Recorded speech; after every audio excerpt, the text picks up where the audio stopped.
Happy Father's Day to all the dads out there, but I have some bad news for you. Father's Day is canceled. Or at least it will be if the social justice crowd has their way. And this isn't even a new thing, folks. Listen, the far left, progressive social justice, whatever, the regressive left, some people call them, whatever you want to refer to them as, dismantling the American family has been one of the things that they've been working on for quite a while now. Now, don't get it twisted. I'm not one of those people who would say that the ideal family that everyone should have is a mom and a dad and 2.5 kids and a dog and a white picket fence and all that nonsense. Listen, that's not the only way a family can look like. A family can look like all sorts of different things. However, these concerted campaigns to dismantle traditional families and traditional values, it should give you pause as to what their real motives are. What are they actually trying to achieve with this? I mean, it's absolutely kind of mind-blowing when we think about it. So what we're going to do in this video is we're going to read this piece from 2014. We're also going to read another newer piece that makes a similar case from 2018. And we're going to think about why the social justice crowd might want to cancel Father's Day. But before we get into that, listen, folks, I'm trying to grow my channel. If you like the content I'm giving you, please make sure to hit subscribe, turn on those notifications, give it a thumbs up, all that good stuff. All right, let's read this piece from 2014 about why Father's Day just isn't going to work anymore as a gendered holiday. Although I'm a dad, I think it's time to put an end to Father's Day. When I was a kid, I saw myself throwing a frisbee with my future children, but when I came out at USC in 1992, gay parenting was still in the closet. My fathering prospects seemed dim until I met Peter. His easygoing style hinted at papa potential too. 9 years later, we trudged through mounds of paperwork and a home study so we could adopt. Our newborn immediately became the center of their lives. 2 middle-aged white guys with a dark-skinned daughter. We looked like Cam, Mitch, and Lily from Modern Family. Isn't that a beautiful story? So why do we want to cancel Father's Day? Once my little girl started nursery school, she presented us with felt pumpkins, turkey lookalikes, and pipe cleaner hearts, something for every non-religious holiday, and I joyfully hung them all on my refrigerator. I wonder why. I mean, he's making a special effort too to present non-religious holidays because, again, listen, I'm not a Christian, so like whatever. I don't have an affinity towards the religious holidays in general. But why are they making special note of non-religious holidays? They're trying to dismantle these pillars of society. But when Mother's Day rolled around, I panicked. My child had many different mothers, a godmother, 2 grandmothers, a birth mother, but no mom because she has 2 dads.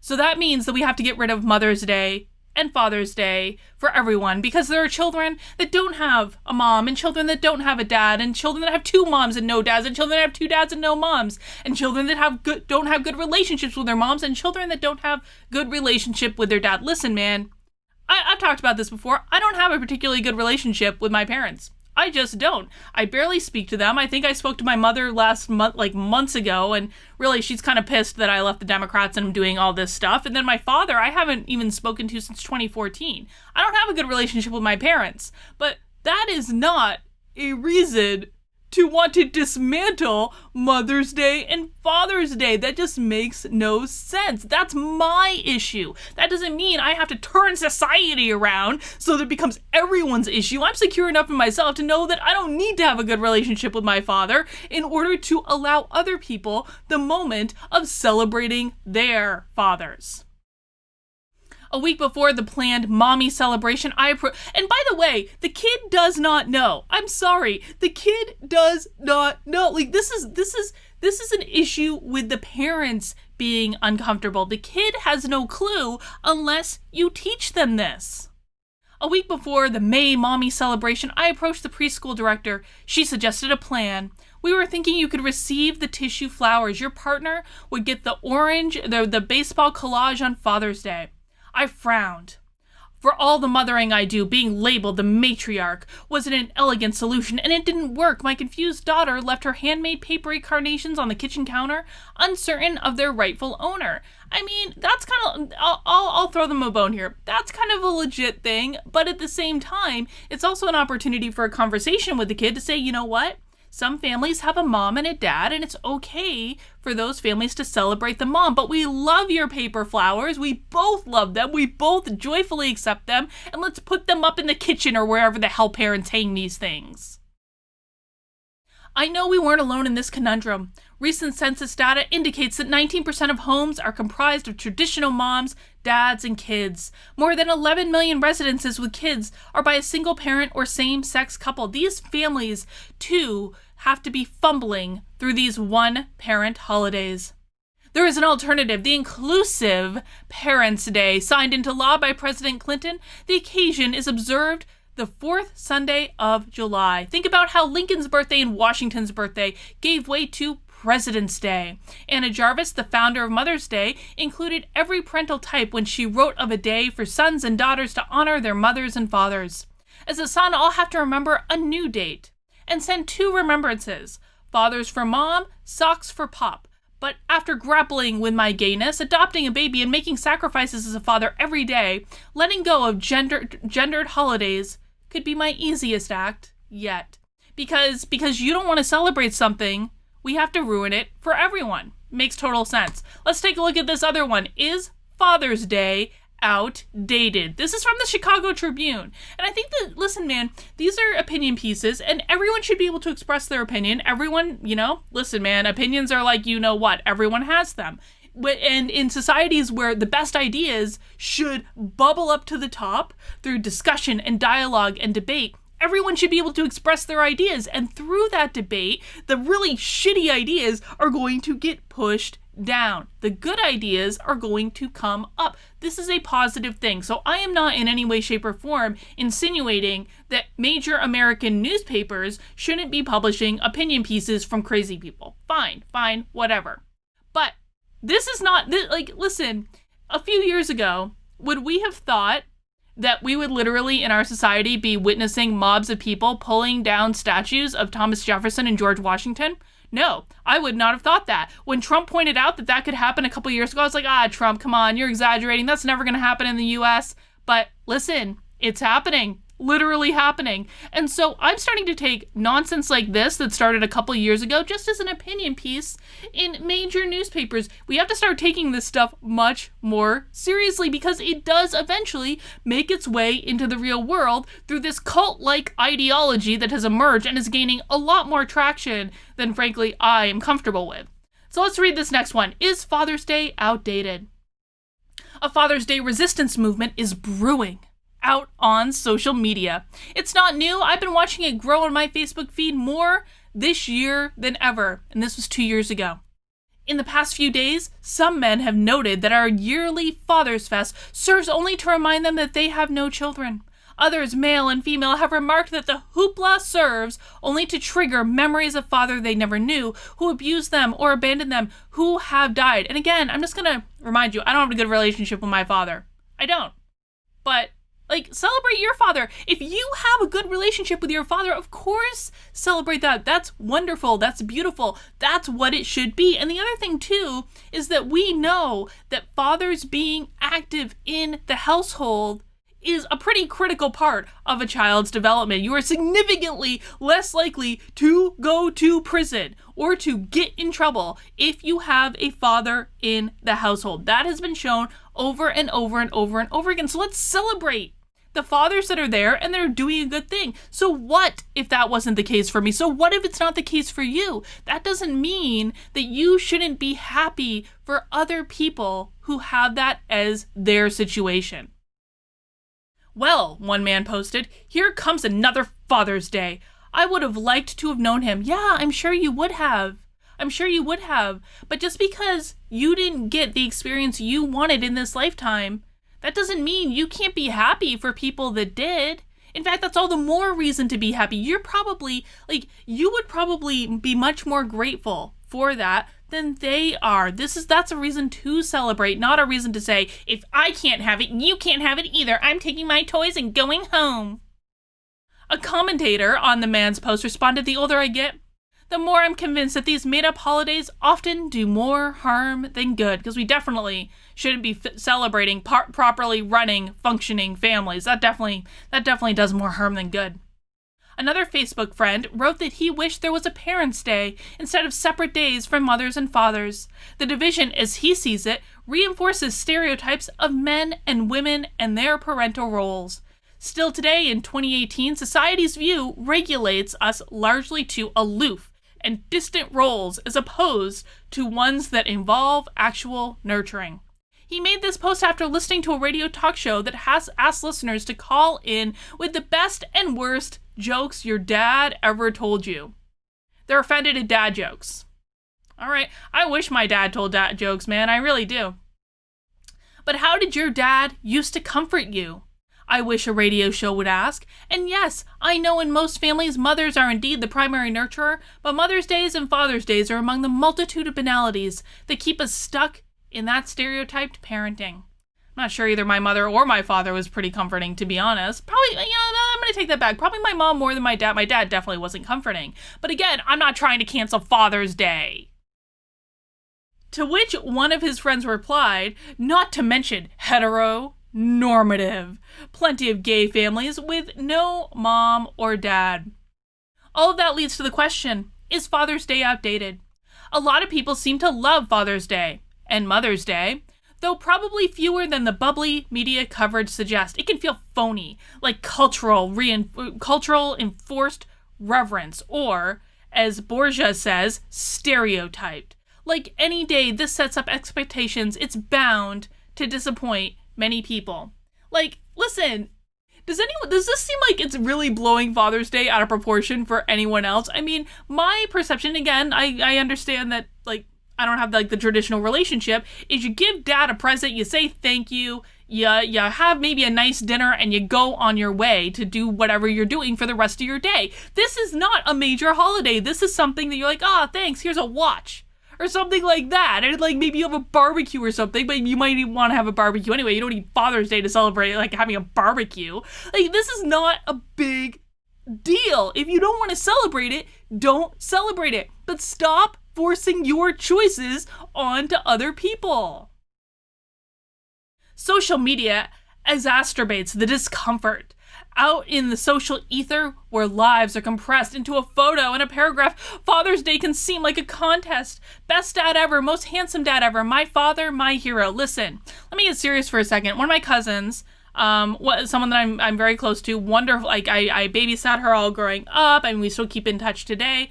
Her dad died several years ago, and he was the nicest man in the world. I really just very, very kind, nurturing. In that relationship, honestly, when I think about my uncle and my aunt, my uncle probably was actually the nurturer in that family. My aunt was much more of she was much more masculine, at least in my perception. And, that grew up from childhood, so that could be accurate or not, I don't know. But that's my perception.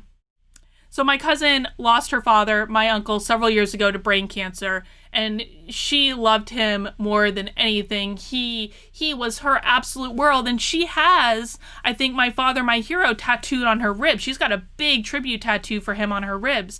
I can't imagine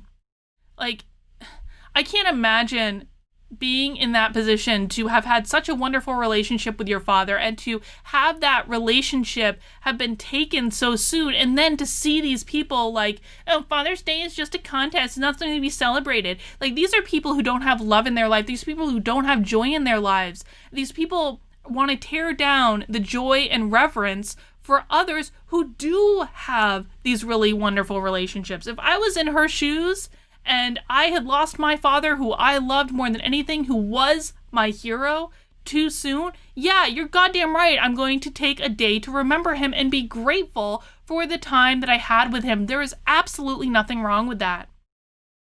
All those handsome, heroic dads parading through the ether can disturb people whose fathers fell short of their idea or whose fathers are gone. Oh, so they're actually making the case that if your dad isn't here, that's a reason we shouldn't celebrate Father's Day, because you can't use the opportunity to think back of the great memories that you have with him and really appreciate that time that was there. All those handsome, heroic dads already read that. I get fired up sometimes, I lose my place. I don't mind Father's Day, but I'm sympathetic to the resistance. That's why last Father's Day, I wrote a salute to all good men who don't have children, who can help hold other people's kids and families together. It's why, when I've written about my father, I've talked about his flaws. He was not the best dad ever, but taught me important things, and I love him dearly. Over a couple of years after he died, I hated Father's Day because it made me feel excluded. For different reasons, it makes a lot of people feel excluded. Then don't celebrate it. This is like, if there's something on TV that you don't like, don't watch it. Don't watch it. If you don't like the show Cops, don't watch it. But don't cancel it for everyone else who likes it simply because you have a campaign against the police. It gives you a chance to call your dad and let him know you're thinking of him, said a man I knew when I floated this notion by him in the past. A lot of guys of my generation, there wasn't a lot of outward affection between sons and dads. I remember calling, and if I'm not just gauzing over it with sentimentality, thinking that saying Happy Father's Day was at least a way of showing that I loved him, since I would never come outright and say that. Should we need an official day for that? No. But many people use it that way. There's nothing wrong with that. I asked a gay friend who was raising a son with his husband how he felt about Father's Day. This mostly comes up for us on Mother's Day, he says. It sometimes re-christians it Mother's Day, so it's more about the role function than it is about the mothering day. Okay, got it. So more about the role function than the gender. Same could be done for Fathering Day. My lesbian sister, for example, tends to do much more fathering than her partner. I mean, that could be, okay, again, I'm not actually in favor of changing the institutions, but there is something to be said for the fact that some parents, if you're in a two-parent household, whatever the makeup of the genders, you're probably going to have one that's more masculine, you're probably going to have one that behaves more femininely. And it could be the man behaving masculinely, the woman behaving femininely, or vice versa. Sometimes women, and this is certainly true, my husband will love that I'm saying this. It's certainly true in my marriage. I am much more masculine than my husband is. My husband is much more feminine, and that's part of how our relationship balances out. If we had a kid, and God knows that's not going to happen anytime soon, if we had a kid, I would absolutely be the masculine influence in my kid's life. My husband would be the nurturer, just like he is with our dogs. Due to sensitivity to gender roles, though, he likes Father's Day more than he once did, not because he wants to be honored, but because it's a nudge of honor to his father. I have come to appreciate my own father's fathering more since becoming a father, he said, blah, blah, blah. So, I mean, even in this article, it's not even making the case for why we need to get rid of Father's Day. It doesn't even make a good case for it, other than to say it's a gendered holiday and not everyone has a dad and not everyone has good relationships with their dads. It's nonsense. But listen, again, these two articles are far from the only pieces I found when I was researching this. I found a whole bunch of them going back years and years and years. They say it for Father's Day. They say it for Mother's Day. These are things that seem silly. Again, they seem silly. But this is part of the much larger campaign that these people are enacting and have been enacting for years and years and years to undo these traditional foundations of our society. And I can look at these things as someone that doesn't even buy in or practices these traditional foundations. I'm not religious. I don't have a great relationship with my parents. I don't have kids. I don't do a lot of the traditional things that they're trying to pull apart. And yet I still see value in them because, listen, man, these things are the glue that holds our society together. You dismantle them, that's not a society I really want to be in. Make the choice to practice or not, whatever you want to do, but respect other people's ability to enjoy Father's Day, to celebrate Father's Day. And if you have a dad that you have a good relationship with that is still here on this earth, man, give him a call. Let him know how much you love him. Or go over to his house, give him a nice gift, or even, listen, you don't even need to wait for Father's Day to do this. I wish, this is genuine, I wish I had a better relationship with my parents. I really do. I look at the relationship that my cousin had with her parents, and sadly both of her parents are gone now, and I have a lot of envy over it. I'm very, very jealous about the relationship that she got to have with her parents, and I wish all the time that I could have had that relationship with mine. My life didn't work out that way. And if you are lucky enough to have your parents in your life, you don't have to wait for Father's Day to tell them. Just tell them. Tell them every single day. Because what these articles do have correct is that not everyone has those relationships with their parents. And a lot of us that don't really, really, really wish we did. So celebrate dad, celebrate mom. Don't wait for Mother's and Father's Day to do it. But also be aware that, you know, on these days, really maybe go a little bit extra, because if the SJWs and the progressive left have their way, these days are going to be eliminated entirely.